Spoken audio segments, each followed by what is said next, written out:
Well, I would like to start my talk with actually two questions. And the first one is, how many people here actually eat pig meat? Please raise your hand.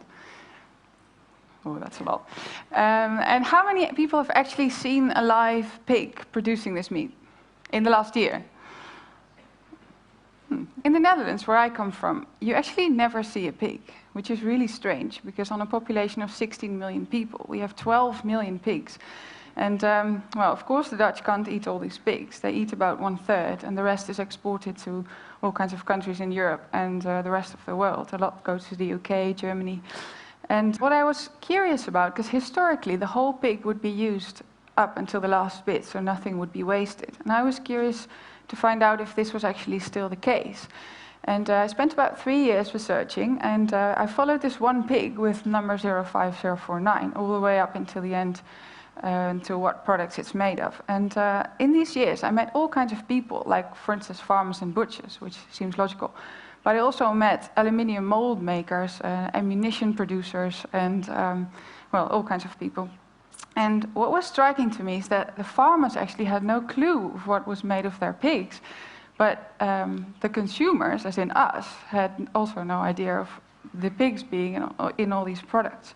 So what I did is I took all this research and I made it into well, basically it's a product catalog of this one pig, and it carries a duplicate of its ear tag on the back. And it consists of 7 chapters. The chapters are skin, bones, meat, internal organs, blood, fat, and miscellaneous.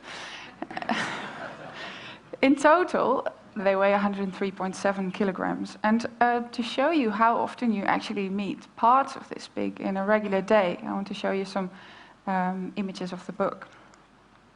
You probably start the day with a shower. So in soap, fatty acids made from boiling pork bone fat are used as a hardening agent, but also for giving it a pearl-like effect. Then if you look around you in the bathroom, you see lots more products like shampoo, conditioner, anti-wrinkle cream, body lotion, but also toothpaste. Then, so before breakfast, you've already met the pig so many times. Then at breakfast, the pig that I followed, the hairs of the pigs, or proteins from the hairs of the pig, were used as an improver of dough. Well, that's what the producer says, it's improving the dough, of course. In low-fat butter, or actually in many low-fat products, when you take the fat out, you actually take the taste and the texture out. So what they do is they put gelatin back in order to retain the texture. Well, when you're off to work, under the road or under the buildings that you see, there might very well be cellular concrete, which is a very light kind of concrete that's actually got proteins from bones inside, and it's also fully reusable. In the train brakes, at least in the German train brakes, there's this part of the brake that's made of bone ash. And in cheesecake and all kinds of desserts, like chocolate mousse, tiramisu, vanilla pudding, everything that's cooled in the supermarket, there's gelatin to make it look good. Fine bone china, this is a real classic, because the bone in the fine bone china gives it its translucency and also its strength in order to make these really fine shapes like this deer. In interior decorating, the pig's actually quite there. It's used in paint for the texture, but also for the glossiness. In sandpaper, bone glue is actually the glue between the sand and the paper. And then in paintbrushes, hairs are used because apparently they're very suitable for making paintbrushes because of their hard-wearing nature. I was not planning on showing you any meat, because of course half the book's meat, and you probably all know what meats they are. But I didn't want you to miss out on this one, because this, well, it's called portion-controlled meat cut. And this is actually sold in the frozen area of the supermarket. And what it is, it's actually steak. So this is sold as cow. But what happens when you slaughter a cow, at least in the industrial, well, factory farming, they have all these little bits of steak left that they can't actually sell as steak. So what they do is they glue them all together with fibrin from pig blood into this really large sausage, then freeze the sausage, cut it in little slices, and sell those as steak again. And this also actually happens with tuna and scallops. So, with the steak, you might drink a beer. In the brewing process, there's lots of cloudy elements in the beer. So to get rid of these cloudy elements, what some companies do is they pour the beer through a sort of gelatin sieve in order to get rid of those cloudiness. This actually also goes for wine as well as fruit juice. There's actually a company in Greece that produces these cigarettes that actually contain hemoglobin from pigs in the filter. And according to them, this creates an artificial lung in the filter. So this is actually a healthier cigarette. Injectable collagen. Since the 70s, collagen from pigs has been used for injecting into wrinkles. And the reason for this is that pigs are actually quite close to human beings, so the collagen is as well. Well, this must be the strangest thing I found. This is a bullet coming from a very large ammunition company in the United States. And while I was making the book, I contacted all the producers of products because I wanted them to send me the real samples and the real specimens. So I sent this company an email saying, "Hello, I'm Christine, I'm doing this research, and can you send me a bullet?"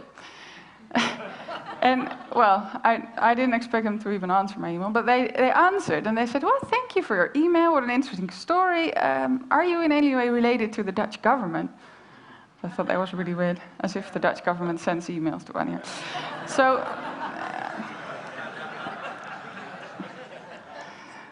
So the most beautiful thing I found, at least what I think is the most beautiful in the book, is this heart valve. It's actually a very low-tech and very high-tech product at the same time.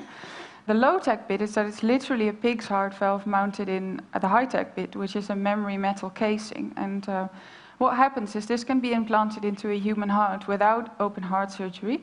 And once it's in the right spot, they remove the outer shell, and the heart valves, well, it gets this shape. And at that moment, it starts beating instantly. It's really sort of a magical moment.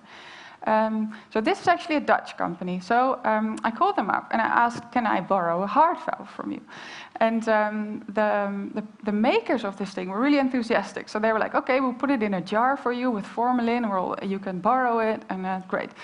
And then I didn't hear from them for weeks. So I called and I asked, what's going on with the heart valve? And then they said, "Well, the director of the company decided not to borrow you this heart valve because he doesn't want his product to be associated with pigs." Well, the last product from the book that I'm showing you is renewable energy, actually to show that my first question, if pigs are still used up until the last bit, was still true. Well, it is, because everything that can't be used for anything else is made into a fuel that can be used as a renewable energy source.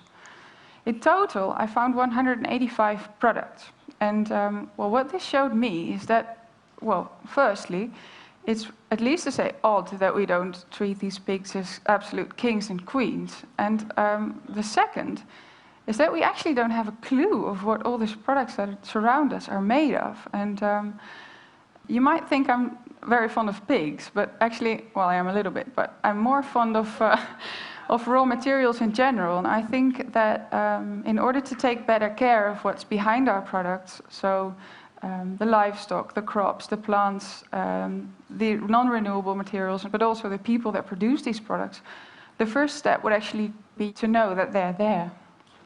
Thank you very much.